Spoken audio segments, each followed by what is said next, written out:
Olá, meus irmãos e irmãs, sejam bem-vindos ao canal Vinícius Siqueira. E se você ainda não é inscrito aqui no canal, se inscreva aqui no canal e não esqueça de ativar o sininho das notificações.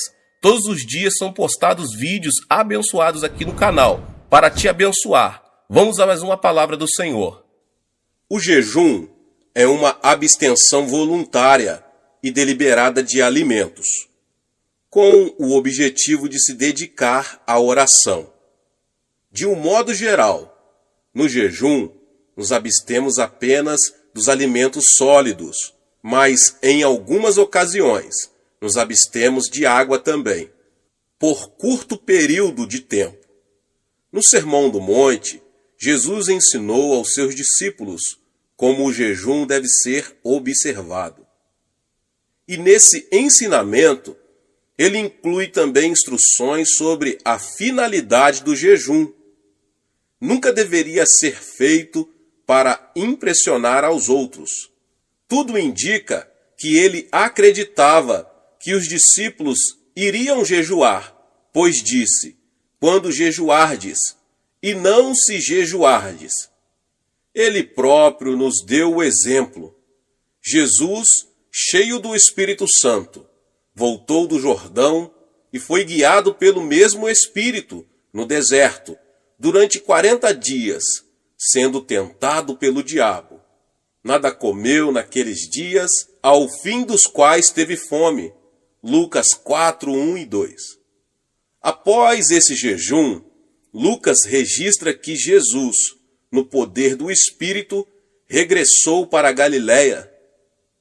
Pelos versículos que eu acabei de citar, podemos deduzir que o fato de uma pessoa ter recebido a plenitude do Espírito Santo não quer dizer que necessariamente ela andará no poder do Espírito. Acredito que o meio pelo qual se obtém poder, principalmente poder em oração, é jejuar e orar. O ministério de Paulo também começou com jejum e oração. Ele testificou para a igreja de Corinto, que comprovava seu ministério por sua disciplina espiritual, nas vigílias, nos jejuns. 2 Coríntios 6, 5. Mas o apóstolo estava acostumado a jejuar e orar. Vigílias significa noites de oração. A igreja primitiva jejuava e orava em cultos públicos com o objetivo de saber a vontade de Deus. Lemos em Atos 13 como o Espírito Santo pôde dar orientações claras à igreja. Havia na igreja de Antioquia profetas e mestres: Barnabé, Simeão, por nome de Níger, Lúcio de Cirene, Manaém, Colasso de Herodes, o tetrarca, e Saulo. E servindo eles ao Senhor e jejuando, disse o Espírito Santo: separai-me agora, Barnabé e Saulo, para a obra a que os tenho chamado. Então, jejuando e orando, os despediram, e aqueles dois apóstolos, Barnabé e Paulo, fundaram novas igrejas, ensinaram aos crentes a mesma prática de jejuar e orar, que haviam aprendido em Antioquia. E tendo anunciado o evangelho naquela cidade e feito muitos discípulos, voltaram para Listra, e Icônio e Antioquia, fortalecendo a alma dos discípulos, exortando-os a permanecer firmes na fé e mostrando que através de muitas tribulações nos importa entrar no reino de Deus, e promovendo-lhes em cada igreja a eleição de presbíteros, depois de orar com jejuns, os encomendaram ao Senhor em quem haviam crido. Atos 14, 21 ao 23.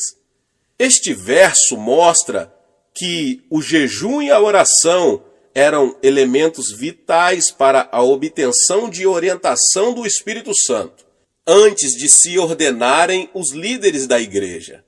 O jejum associado à oração predispunha a igreja primitiva para ter clareza de mente e espírito, a fim de estabelecer seus fundamentos. Mas jejum e oração não apenas favorecem a clareza de mente e espírito, trazendo até nós a voz do Espírito Santo e sua orientação. Eles são importantes também para obtermos vitórias nos campos espiritual e material.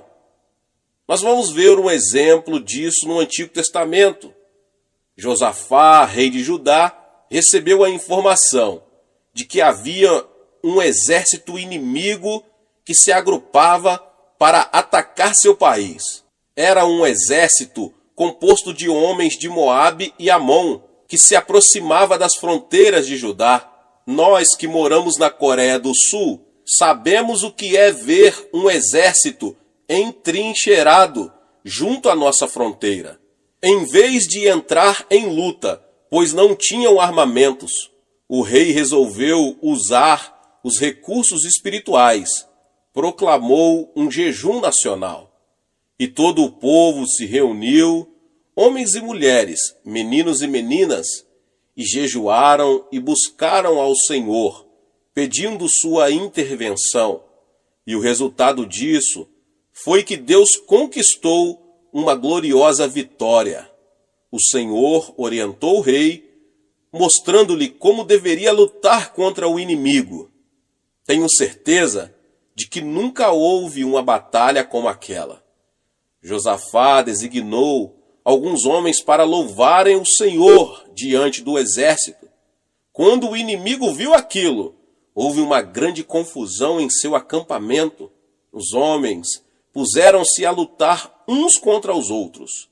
E os israelitas, depois, levaram 3 dias recolhendo os despojos da batalha, já que Deus lhes dera vitória, sem que precisassem recorrer aos armamentos.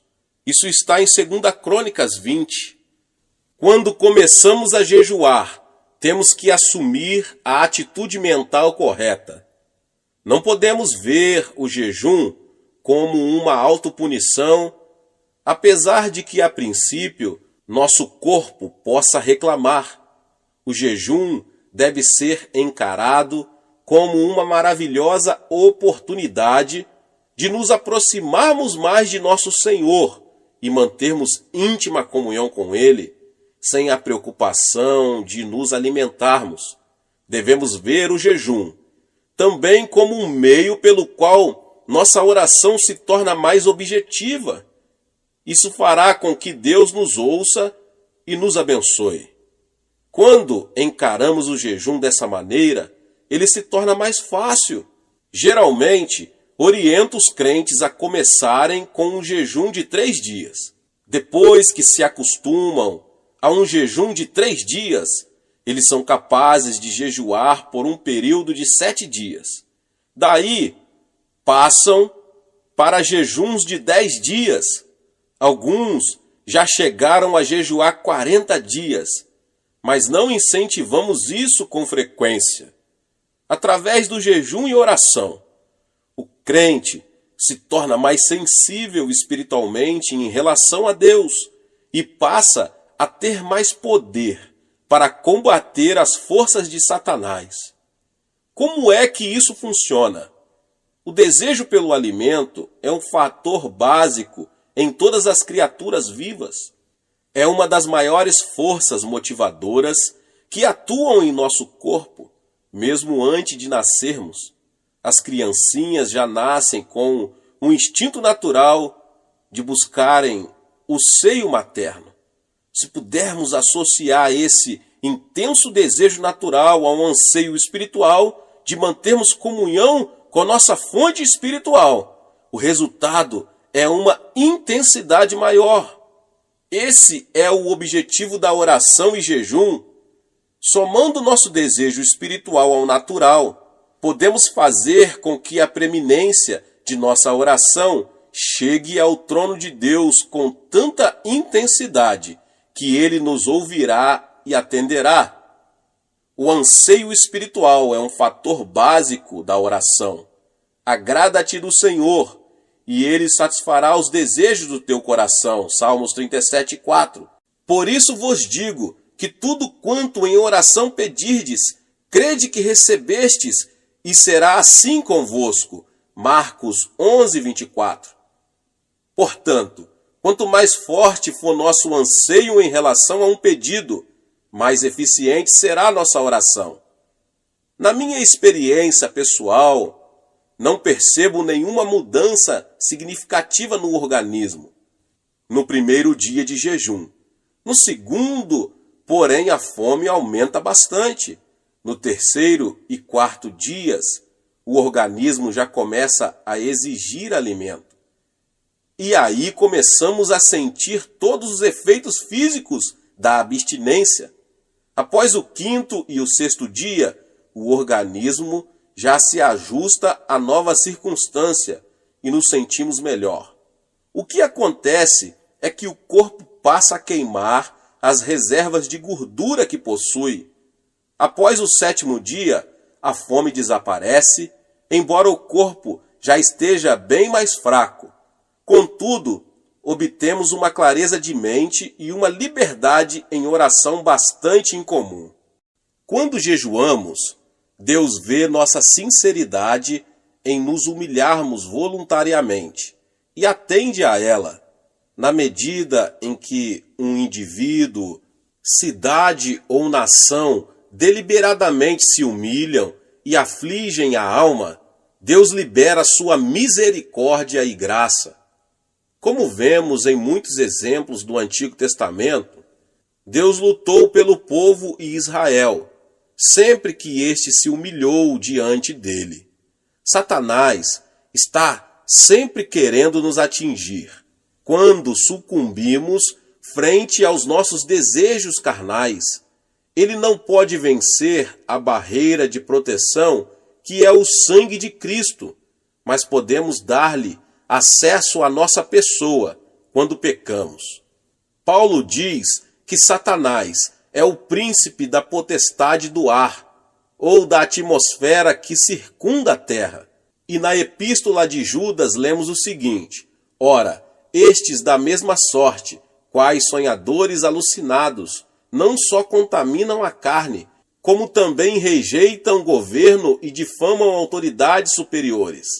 Contudo, o arcanjo Miguel, quando contendia com o diabo e disputava a respeito do corpo de Moisés, não se atreveu a proferir juízo infamatório contra ele. Pelo contrário, disse: o Senhor te repreenda. Estes, porém, quanto a tudo o que não entendem, difamam, e quanto a tudo o que compreendem por instinto natural, como brutos sem razão, até nessas coisas se corrompem. Judas capítulo 1, 8 ao 10.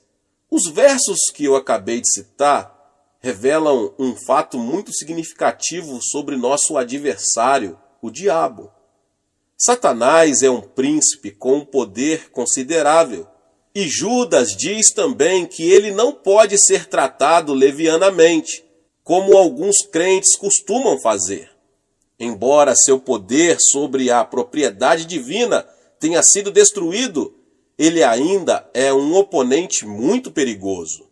Jesus afirmou o seguinte: porque aí vem o príncipe do mundo, e ele nada tem em mim. Em outras palavras, Satanás não encontrava em Jesus nenhum ponto de apoio a partir do qual pudesse lançar um ataque contra ele. Nós também devemos viver de tal forma que o príncipe deste mundo não ache em nós terreno favorável que acolha seus ataques.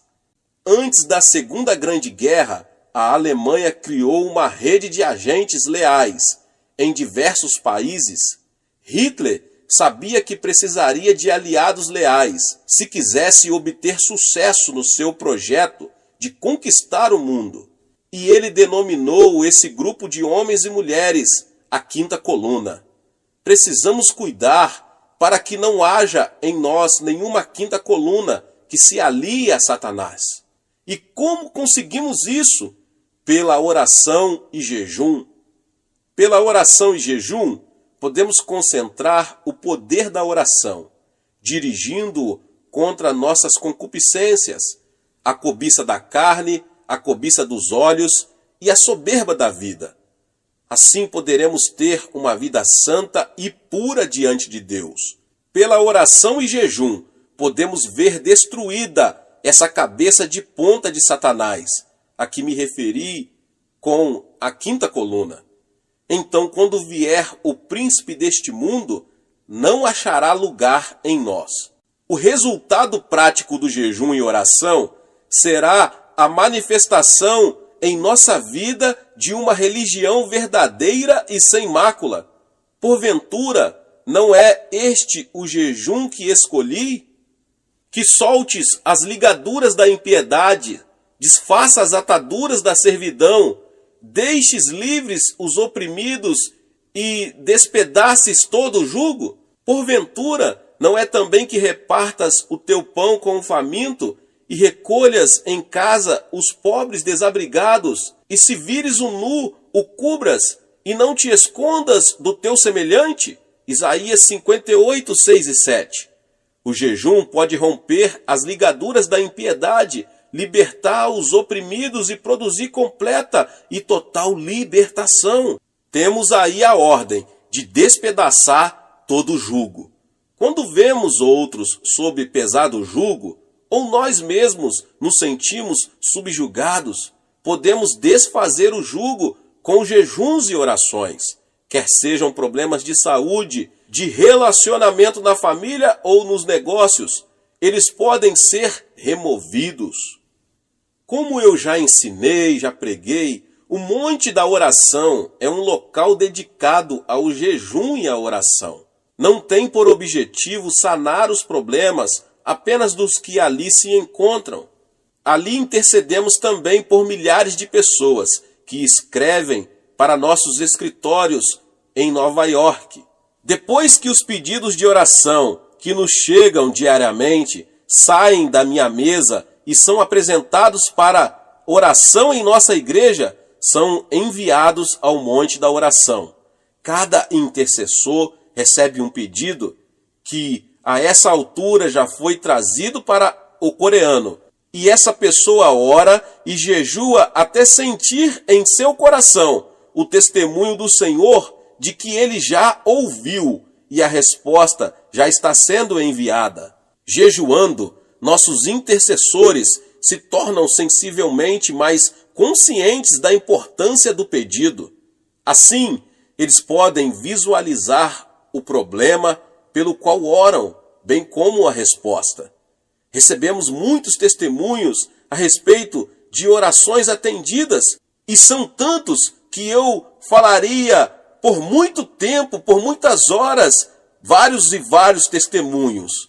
O fato é que já aprendemos que Deus atende às petições acompanhadas de jejum. De todas as partes do mundo chegam pessoas para jejuar e orar aqui no Monte da Oração, em busca de um milagre, aqui em minha igreja na Coreia. Alguns anos atrás, veio aqui uma pessoa que sofrera uma paralisia infantil. Ela ouvira falar dos milagres que ali ocorreram e tomou a firme determinação de vir, sem se preocupar com as dificuldades físicas que a viagem traria para ela. Após uma viagem de 5 dias de navio, ela chegou ao porto e ali foi recebida por um dos membros de nossa igreja, que a ajudou a pegar o trem. E essa pessoa, uma jovem de 23 anos, chegou com a esperança de voltar a caminhar. Sob o ponto de vista das circunstâncias naturais, isso era impossível, meus irmãos e irmãs. Ela ficara aleijada aos 3 anos de idade. Mas com Deus todas as coisas são possíveis, glória a Deus. Assim que chegou, ela começou a edificar sua fé pela leitura da palavra de Deus, procurando ali todas as suas promessas. Como estava com a intenção de ficar aqui 3 meses, separou 2 dias da semana para jejuar. Durante o tempo que passou aqui, ficou muito impressionada com os testemunhos e cada vez que ouvia alguém dando testemunhos do poder miraculoso de Deus, sua fé aumentava. Passou-se um mês e não havia o menor sinal de cura. Suas pernas ainda estavam deformadas pela paralisia, com que já estava tão acostumada a conviver. No segundo mês, ela se sentiu renovada no espírito e na alma, mas o corpo ainda não havia sofrido nenhuma transformação. Mas durante o terceiro mês, começou a ocorrer um fato estranho. Ela começou, depois de muitos anos sem nenhuma sensação, a tê-la nas pernas.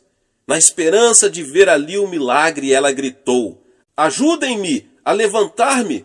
Por favor, alguém me ajude a me pôr de pé. Sinto que já estou curada." Vendo suas lágrimas e percebendo como estava emocionada, alguns membros de nossa igreja alegremente vieram segurá-la pelos braços e a colocaram de pé. Contudo, ela ainda estava sem força nas pernas para firmar, embora já tivesse o sangue circulando por suas artérias e veias. Sem revelar o menor sinal de desapontamento, ela se sentou novamente e continuou a orar.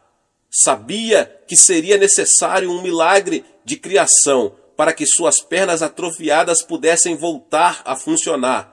Então, pacientemente, ela se pôs a esperar e continuou a jejuar e a orar. Encerraram-se os 3 meses e ela foi embora ainda numa cadeira de rodas.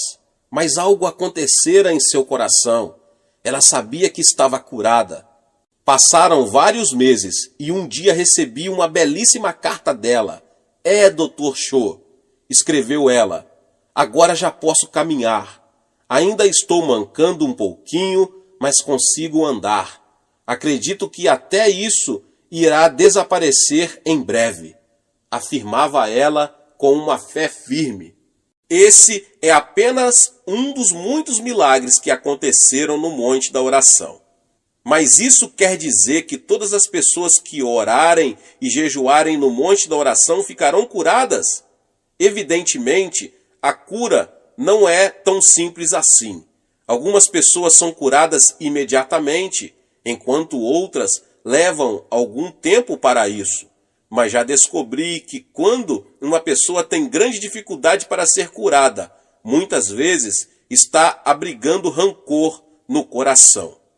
Porque se perdoardes aos homens as suas ofensas, também vosso Pai Celeste vos perdoará.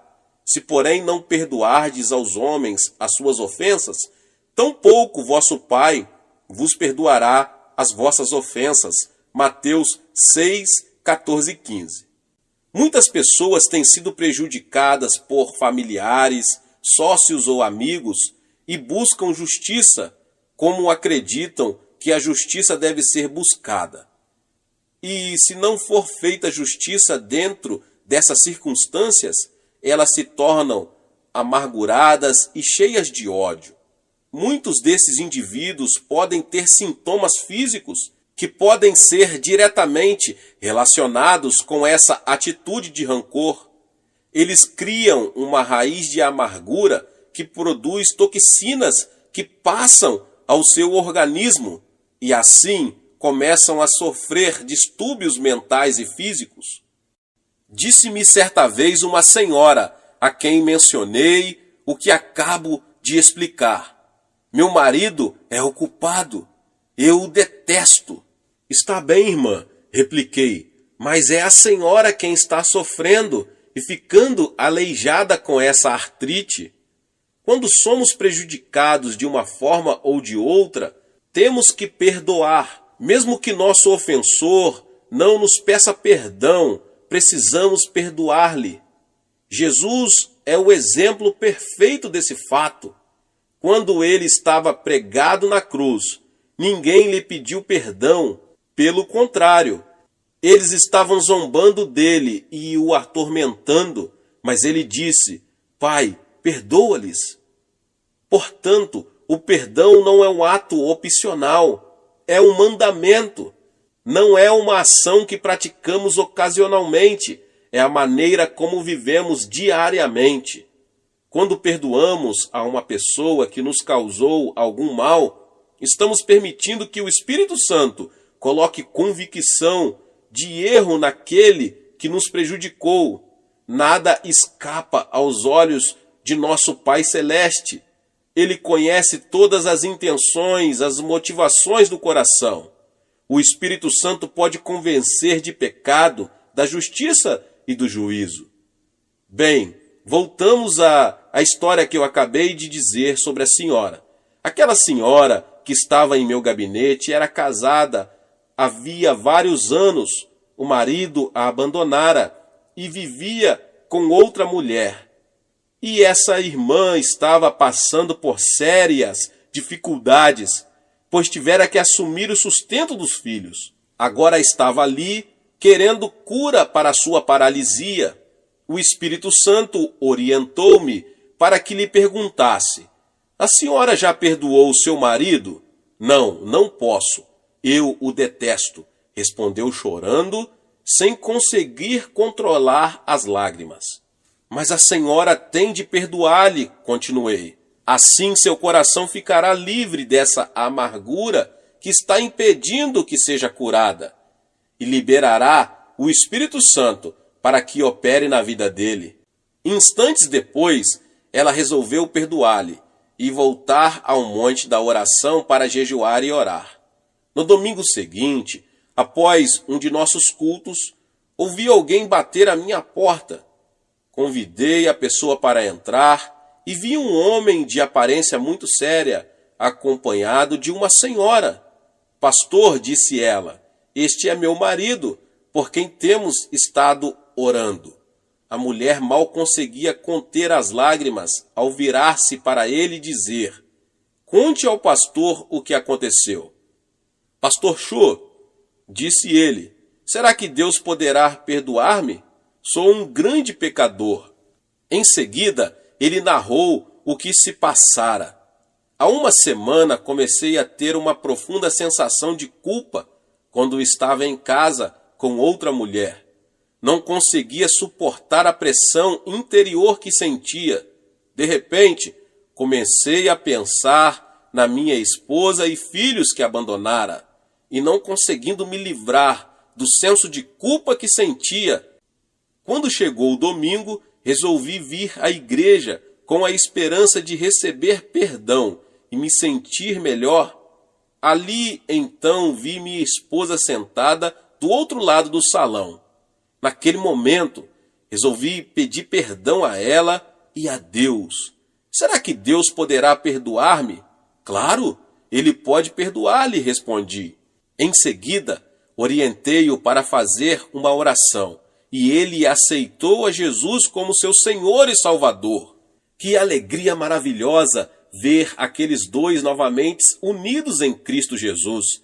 Aquela mulher continuou a jejuar e a orar, e mais tarde pôde sair de sua cadeira de rodas completamente curada. Mas ela já fora curada interiormente por causa do perdão, antes mesmo de ser curada fisicamente pela cura divina. Não quero dizer com isso que todas as pessoas que estão aleijadas ou com algum empecilho estão sofrendo devido a problemas de rancor. Contudo, muitas poderiam ser curadas se apenas se dispusessem a aprender a perdoar.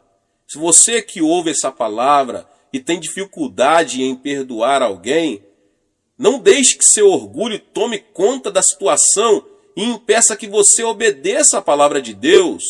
Tome logo a decisão de caminhar a segunda milha e abandone sua atitude de autoafirmação, perdoando aquela pessoa.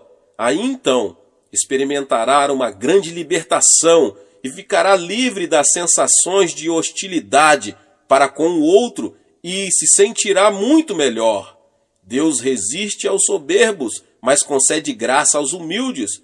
Portanto, se percebe que não está gozando da graça de Deus com abundância em sua vida, pode ser que esteja se firmando mais em seu orgulho do que na graça do Senhor. O que você ganharia com isso? Apenas amargura, ressentimento e talvez enfermidade. A palavra de Deus diz em Tiago 5, 15, 16: e a oração da fé salvará o enfermo, e o Senhor o levantará. E se houver cometido pecados, ser-lhe-ão perdoados. Confessai, pois, os vossos pecados uns aos outros, e orai uns pelos outros, para serdes curados.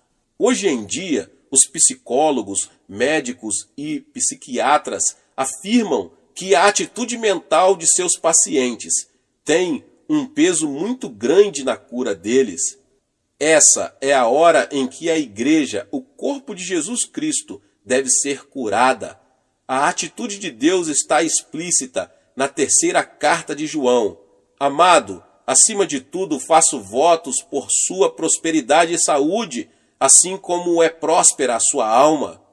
O segredo para obter prosperidade espiritual e material está relacionado com a prosperidade da alma, obtida pelo perdão.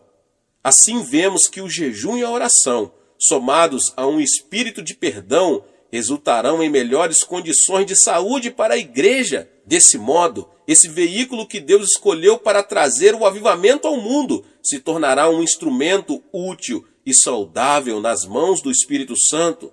Neste final do século XX, nós nos encontramos diante de um grande desafio e também de uma grande oportunidade. O de que precisamos é pessoas mais consagradas, mais dispostas a perdoar, sacrificar-se, a obedecer a Deus e a comprometer-se profundamente com Deus. Já me coloquei à disposição do Espírito Santo para fazer o que estiver ao meu alcance, no sentido de ser um instrumento para vermos um avivamento e o crescimento da igreja na terra. Você quer se colocar ao meu lado e assumir essa posição em Cristo Jesus? Glória a Deus! Aleluia! Você será tremendamente abençoado, e todos os que tiverem ao seu redor, sua cidade, sua igreja, sua família, serão também tremendamente abençoados pela sua decisão de buscar o Senhor. Aleluia!